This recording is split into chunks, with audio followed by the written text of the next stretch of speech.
kanina, Colonel Marcos, you stated na yung 5.1 billion na financial transaction ay nanggaling sa AMLAC na kumausap sa iyo sa isang seminar, pangalawa nung nautusan ni Gerald Ubusan na pumunta yung mga AMLAC representatives doon sa lugar mo, sa jurisdiction mo.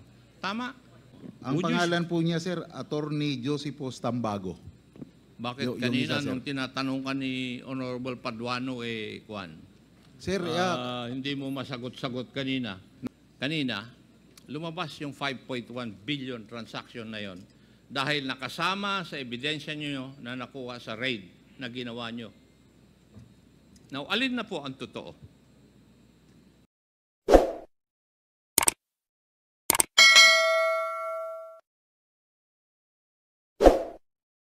Colonel Marcos, huwag ka munang umalis hanggang alas 12 tayo ngayong gabi and we will definitely come back to you during the second round. Now, the next to interpolate is Congressman Acop and then Congressman Abante for the wrapping up before we proceed with our next witness. Our next witness is also a witness in relation to the extrajudicial killings that happened in Cebu City.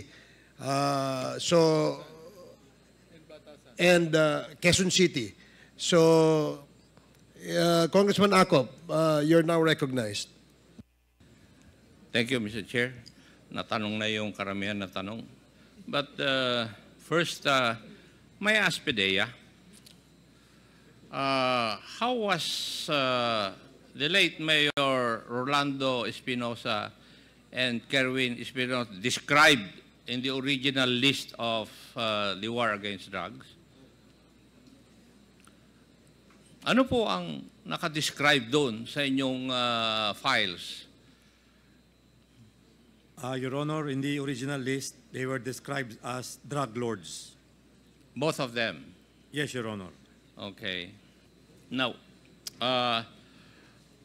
Mr. Espinosa, hindi ko na po kayo tatanungin tungkol doon sa event sa tatay ninyo. Kasi, as your lawyers very well know, I consider them as hearsay. Kasi hindi first-hand information yung sagot mo sa akin. Di ba? And you can ask your lawyers. Tama rin po ba? Yes. Now, ang gusto ko lang pong tanungin sa inyo is doon sa inyong affidavit, sinabi ninyo na sumunod lang kayo sa plano. Ano po yung plano na sinasabi ni then Chief PNP Bato de la Rosa? Pakilinaw po yun. Sa Mr. Chair, sa pagkaintindi ko na plano sa patungkol doon sa sinasabi ko, ang plano ay idiin ang mga taong binigay niya na pangalan, idiin sa kalakaran ng droga at protector ng droga. Specifically, si Senator De Lima, Senator Laila De Lima, Peter Lim, Peter at Lim, Peter Ko. Peter Ko, Lovely Impal, Yes. at General Luot. Dahil nung panahon na yon, nagkakaroon ng hearing sa Senado tungkol sa participation ni Senator De Lima sa illegal drugs doon po sa Bilibid. Tama po ba yan? Yes po. Yes, tama. Now, noong panahon na yon, yung driver ni Senator De Lima nagtago, di po ba? At eventually nahuli.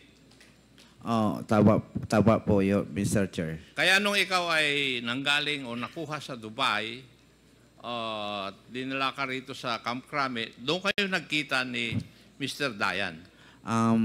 Hindi po kami nagkita, Mr. Chair. Through cellphone lang po kami nag-usap at hindi kami nagkita personally. Bakit kayo dapat mag-usap? Kanino pong utos? Kay General Bato po, Mr. Chair. Ano dapat yung pag-usapan nyo sa utos ni General De La Rosa?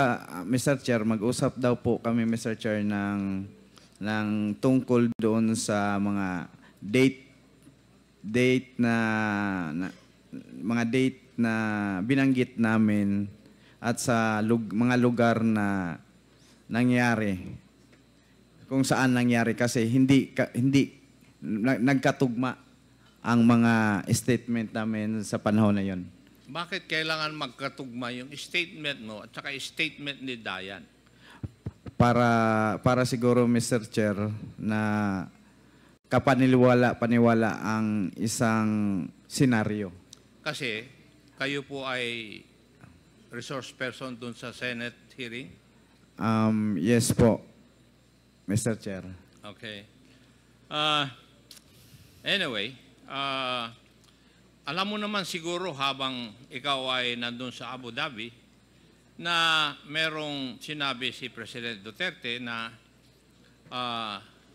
based on reports during that time, shoot them if Leyte Mayor son resist arrest. Nalaman mo rin ba ito? Opo. Yun din ang dahilan na ang plano ko talaga, hindi na talaga umuwi dahil ako mismo nakakita sa balita sa CNN na sinabi ni Presidente na po sila basta musukol. At nalaman mo rin ba na si General De La Rosa, who was then the Chief PNP, ay nagbigay ng shoot-on-sight order laban sa iyo when he stated in a news article, De La Rosa to Abuera Mayor Sanz, surrender or die? Yes po, Mr. Chair. Yung tatay po ninyo sumuko sa otoridad noong August 2, 2016. Tama po. Tama. Tama po, Mr. Chair. And unfortunately, November 5, patay po siya. Opo, Mr. Chair. Yes. Anyway. Now, meron ding ang happy ng Albuera noon ay si then Major Jovi Espinido. Yes po, Mr. Chair. At alam mo rin ba na pinagre-resign niya yung tatay mo? Um, Panahon na yun? Oo. Na sinabi yun sa akin ng daddy ko na pinilit siya ni Espinido na bumaba sa kanyang pagka-mayor, mag-resign na daw. And there was also a raid conducted on your parents' house, which allegedly yielded 88 million worth of shabu. Yun ang nakalagay sa report ng mga pulis, Mr. Chair. So, alam mo na nangyari yun?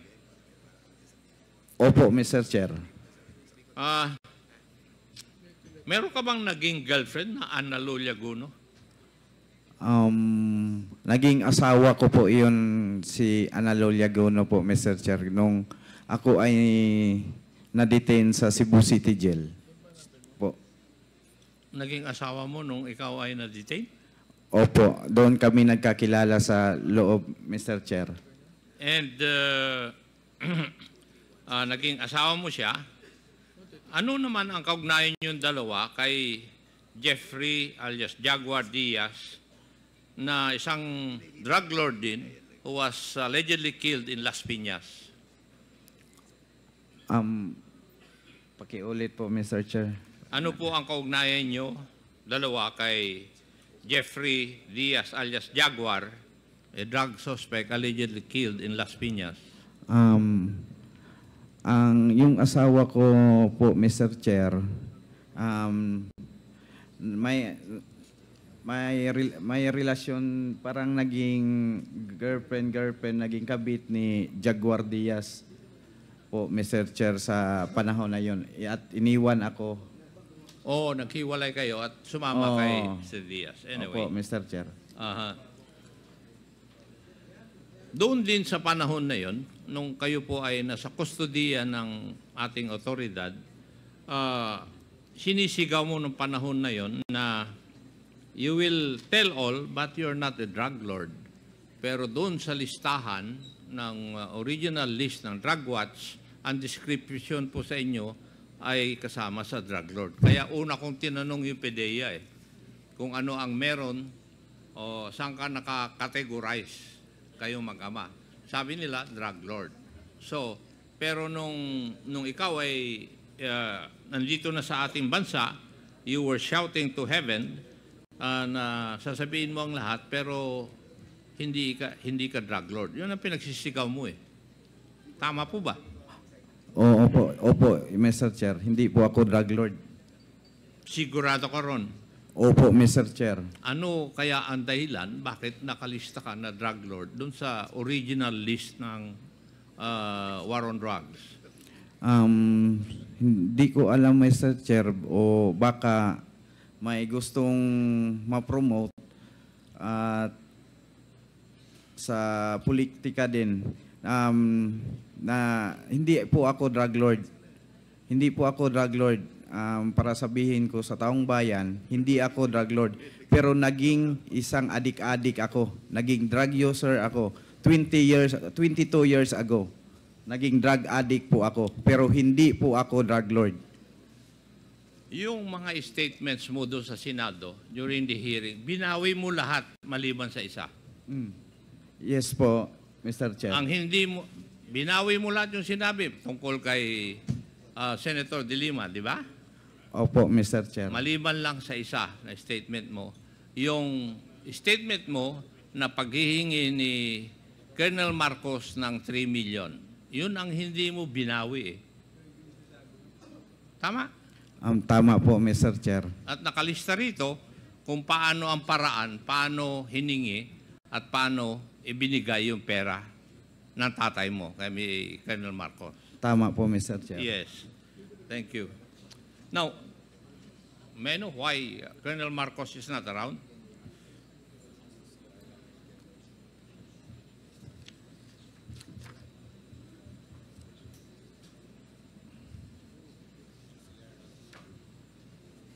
Mr. Chair, Yes, wala po Congressman. si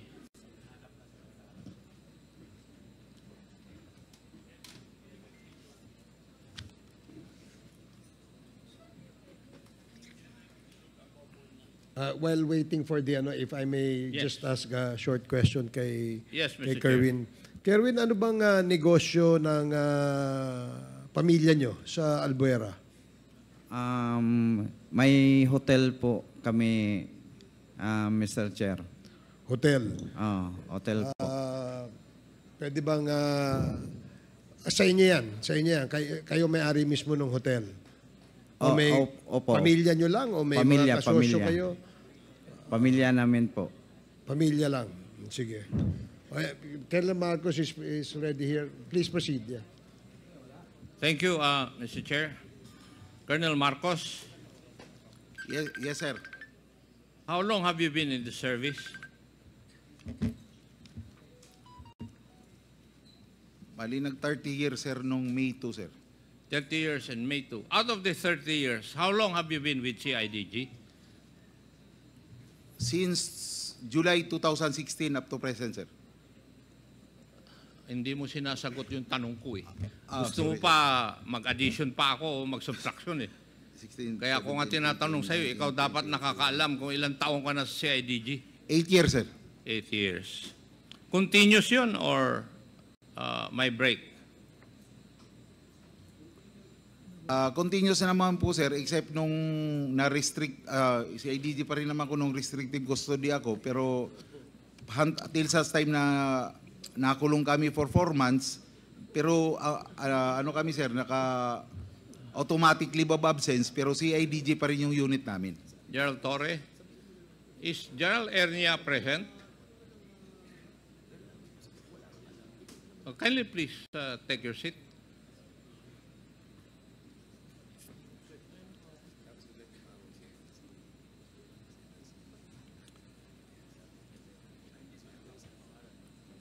Have you taken your oath, Sidney? Not yet, Your Honor. Kindly take your oath.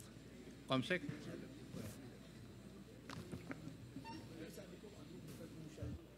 Please raise your right hand.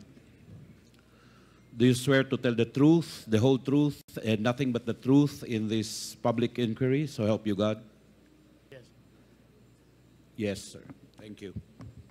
Thank you, Comsec. General Ernia, how long should a police officer stay in a certain position, pursuant to your rules and regulations?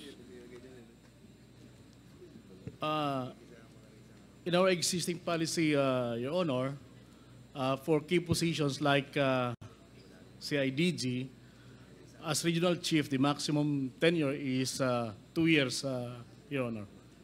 That's the maximum. But you Maximum, can relieve, you have been relieving people even if they've stayed there in that position for only 1 year. That's possible, Your Honor. It's happening. It's not possible. It has happened. Yes, it's happening, Your Yes. Honor. Hindi, huwag mong sabihin na it's possible kasi ginagawa ninyo eh. Now, Gerald Torre, is that also your policy at the CIDG? Are you following the policy of your national headquarters? Yes, sir.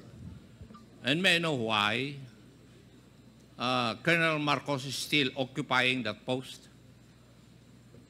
Sir, he is already relieved, sir, since 2 days ago, sir. 2 days ago. So wala na. Yes, sir. So ngayon nyo lang sinunod. Nung dumating ka, saka lang nasunod yung policy. Kasi nung panahon ni... kasi tinanong ko rin yan nung nandito si Gerald Karamat eh. And he was not able to remove Colonel Marcos from that post. Kaya tinatanong ko. Thank you. Now, kanina, Colonel Marcos, you stated na yung 5.1 billion na financial transaction ay nanggaling sa AMLAC na kumausap sa iyo sa isang seminar, pangalawa nung nautusan ni Gerald Ubusan na pumunta yung mga AMLAC representatives doon sa lugar mo, sa jurisdiction mo. Tama? Yun ang sinagot mo kanina, Colonel Marcos, di ba? Sir, pardon po, sir. Hindi ko na masyadong maklarify yung question. Pasensya na po. Sinusundan ko lang yung katanungan kanina ni the Honorable Paduano. Ang sinagot mo kanina tungkol dun sa 5.1 billion na financial transaction ni Mr. Kerwin Espinosa ay nanggaling sa dalawang AMLAC representative na una, sinabi sa iyo sa isang seminar. Pangalawa, binago mo, sinabi nung dalawang AMLAC representative nung inutusan o sinabihan ni General Ubusan na pumunta sa iyo sa jurisdiction mo. Tama? Opo, sir. Tama po, sir. Oh. Ang pangalan po niya, sir, Attorney Joseph Tambago. Bakit Yung kanina isa, sir. nung tinatanong ka ni Honorable Paduano, Kwan? Sir, Hindi mo masagot-sagot kanina. nagtanong po ako sa mga kapwa RC ko nung panahon po ni General Ubusan. Kaya po nakuha ko na po yung pangalan. Well, so sinasabi mo na yung financial transaction na worth 5.1 billion ay AMLAC ang nagsabi. Yes, sir. AMLA po. Taga-AMLA po, sir. Kanina, lumabas yung 5.1 billion transaction na yon dahil nakasama sa ebidensya nyo na nakuha sa raid na ginawa nyo. Now, alin na po ang totoo? Bali po, sir. Hindi, tinatanong kita, alin ang totoo dun sa dalawa? Kasi dalawa ang statement mo eh. Nag-umpisa po yung... Kanina, ang sinabi mo doon sa pagtatanong ng isa sa aking mga kasamahan, doon sa raid na ginawa ninyo, ay nakita ninyo yung mga dokumento na merong 5.1 billion transaction. Pero nung si Honorable Paduano ang nagtatanong sa iyo, sinabi mo, AMLAC ang nagsabi sa iyo. Definitely, Colonel Marcos, you're lying. Based on the figure po yan. You want me to get the records or the minutes of this hearing? Sir, Kahit na may edad ako sa iyo, pero matalim pa rin yung aking pag-iisip. Sir, pwede pa ako mag-explain ng konti, sir? Hindi, sagutin mo muna ako. Alin ang totoo dun sa dalawa? Yun ang tanong ko, hindi mo pa sinasagot eh. And I can cite you for contempt. Bali po, sir. If no? if you fail to answer, because under Section 11, failure to answer any question from any representative of this House will merit contempt. Totoo po yun, sir, na Alin ang totoo? totoo po yun, sir, na binigay ng AMLA yung information sa figure, pero totoo din po, sir, na based sa raid na, ni Espinido, doon namin nakuha ang impormasyon sa Blue Oceanic Corporation Textile na binigay namin si AMLA para tingnan kasi silang na lang naman, sir, ang nakakakita sa bangko kung magkano, sir, ang laman. Di po wala kaming idea during that time na raid, nung pinaila namin ng kaso, ang meron lang kami, yung pangalan lang ng corporation. So binigay po namin yan sa AMLA, sila po ang nag-imbestiga kasi wala pong kapas ang PNP. Kaya later on, sir, nung nakita kami... May naunang nagtanong sa iyo na congressman dito. And you said na, ikaw nga sumagot eh, na during the implementation of the search warrant, you found documents on money laundering amounting to 5+ billion. Yun ang sagot mo kanina eh. Tapos nung si Congressman Paduano na nagsasabi, sinabi mo na ang nagsabi doon sa 5.1 billion na yon ay yung taga-AMLAC. You're imputing wrongdoing to representatives of the AMLAC because I know na hindi dapat nila sabihin yun.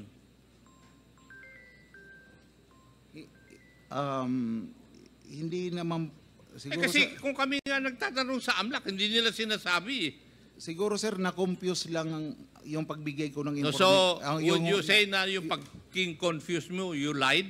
Hindi naman po, sir, kasi nung mag-grade po ang CIDG at saka si Espinido, doon po namin nakita yung mga cheque, sir, kung kanino inisyo, sino po yung mga involved. So, obligado po kami mag-report po sa higher headquarters na ito po yung mga na-found out naming documents. Tapos po, ito po ipinasa po sa AMLA, in which po nag-feedback po yung AMLA sa amin kasi kami man po ang nag-request ng investigation doon, sir, sa mga account. Kaya po kami, sir, sinabihan na yung laman nung account, ganito po kalaki. I would like just to advise you, Colonel Marcos, na you should be forthright in your answers to the questions propounded by members of this committee. Yes, sir. Sorry. Ayaw namin yung nag-flip-flop ka. Maliwanag siguro yun. Yes, Your Honor, Mr. Chair. Yes. Kaya nga sabi ko, antayin mo na ako ang magtanong sa iyo. Yes, Mr. Chair. Yes. Now, on August 12, 2016, jailed drug lord Edgar Alan Alvarez was shot dead inside the maximum security compound of the Leyte Regional Prison in Abuyog, Leyte. Tama. Correct, sir. At kayo po ang nag-lead ng CIDG Region 8 sa operation na ito. Hindi po kami ang main lead, but our role, sir, is to the application of search warrant. It was led by the Police Regional Office 8, sir. It was led By the mismo, sir, ng Police Regional Office 8. We, as supporting unit, our role was to apply for the search warrant. Okay. Sige. Alam mo, Iho, wag mo akong pagbubulahin sa operation ng CIDG. Kasi naging chief ako ng NCR CIDG hanggang ako yung naging head ng National CIDG. And you're not being forthright in your answers.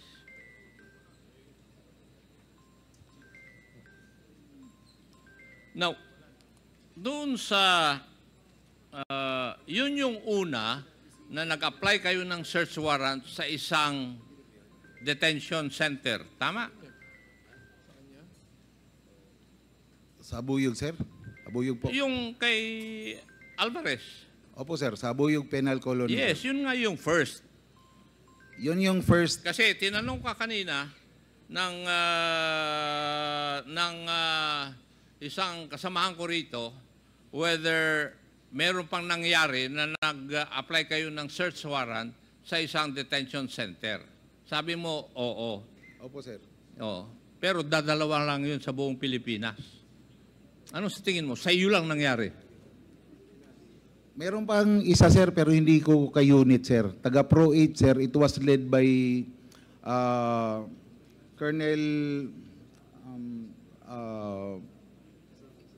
nag-apply din sila, sir, sa baybay ng City Jail. In-implement din po nila. Kaya nga, doon nga lang nangyari.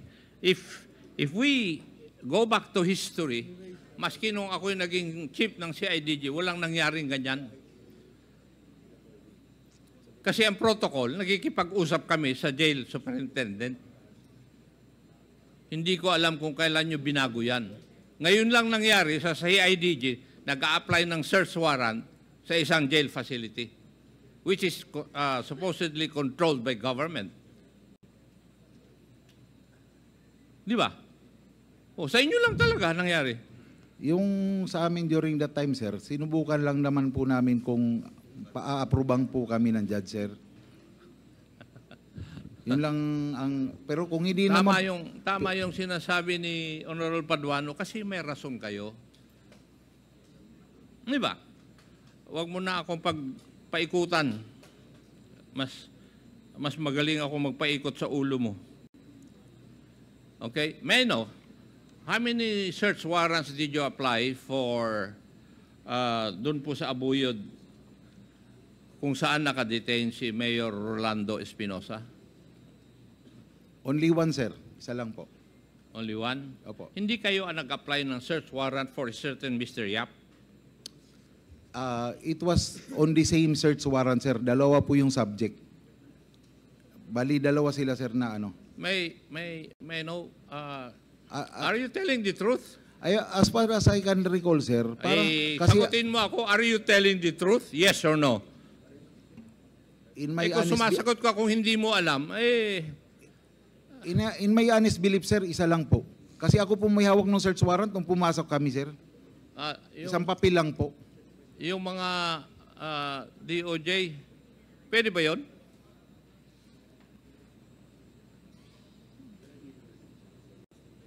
You applied, based on official records, Colonel Marcos, you applied for search warrant on cells 1 and 2. Tig-isang search warrant. Totoo po yun, sir. Dalawang cell, sir. Cell 1 and 2. Pero, taka nga, dalawang search warrant, cells 1 and 2. Pero si Mr. Yap was detained sa cell number 7. Pero patay pa rin siya. Oh, sir. Parang... Totoo, Yes, yun na nga sinasabi totoo ko. po yan, sir. Totoo po. Totoo. Paano nangyari yun? Kaya dalawang search warrant dahil kay Mayor Espinosa for violation of the Comprehensive Firearms Law. Ang kay Mr. Yap for violation of Republic Act 9165. Oh, tama po yun, sir. Ay, mas marunong pa ako sa iyo. Ikaw nag-conduct doon at mali yung ginawa nyo. Tell me. Tell me, alin ang tama doon sa ginawa nyo? Nag-apply kayo ng search warrant, tapos grinantan. But did you follow the protocol para pag-apply ng search warrant? I believe so, Major Laraga, sir, follow the procedure. Gerald Torre, will you please bear me if I'm right? Kayo nakatanggap ng informasyon galing kay Mr. Olendan ba yun? Diba? Mr. Olendan, yung inyong deponent, di ba? Oh. Tama. Ikaw nagsabi rin kanina eh. Narinig ko rin sa iyo kanina. Kung nakikita mo man lang akong nagbabasa, nakikinig ako sa sinasabi mo. Di ba? According to official records, yung witness mo po ninyo, the opponent is a certain Mr. Olendan. Would that be correct? Yes, Your Honor, Mr. Chair. Yes. Would that also be true? Siya rin ba ang inyong deponent kay Mr. Yap? Isa lang din po. Siya din, sir. Now, General Torre, if you're given information, for example, si Mr. Yap ay may possession of illegal drugs sa loob ng na detention center at saka yung isang mayor doon na nakakulong ay merong 45, nagbigay ng information yung isang tao, what is the first thing that you should do? In the Would you believe On hook, the- line, and sinker yung sasabihin ng deponent na yun? O yung informant na yun?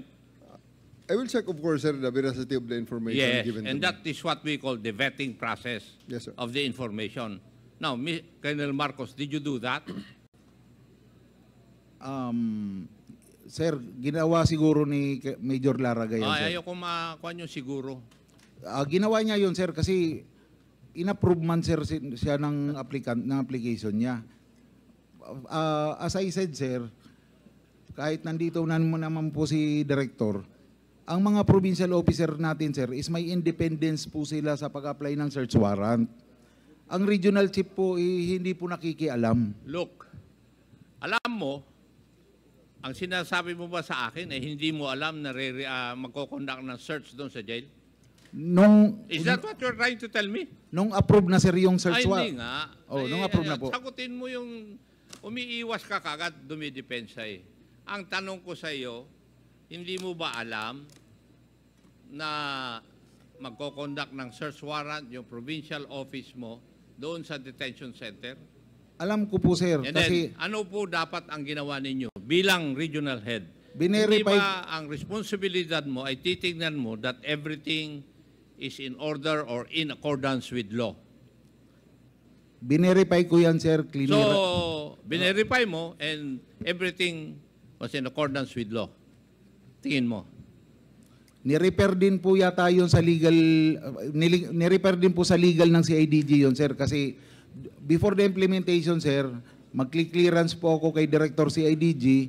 At the same time, sir, ipapa-verify din yung Intel report based doon sa information ng implementation ng search warrant ng Intel Division ng CIDG. Sagot mo na lang yan nung narinig mo yun na kailangan i-vet. Eh. Yun po yung... Afterthought na lang yung sagot mo, Colonel Marcos. But in all probability, hindi nyo ginawa yun. Kasi doon pa lang sa tanong ni Honorable Paduano, yung deponent ninyo, hindi ka panipaniwala. As a matter of fact, sinabi nga na debunk yung claim na yun eh, nung inyong witness. He was not a credible deponent according to the records. Colonel Marcos. Di ba? But anyway, DOJ, is the DOJ present?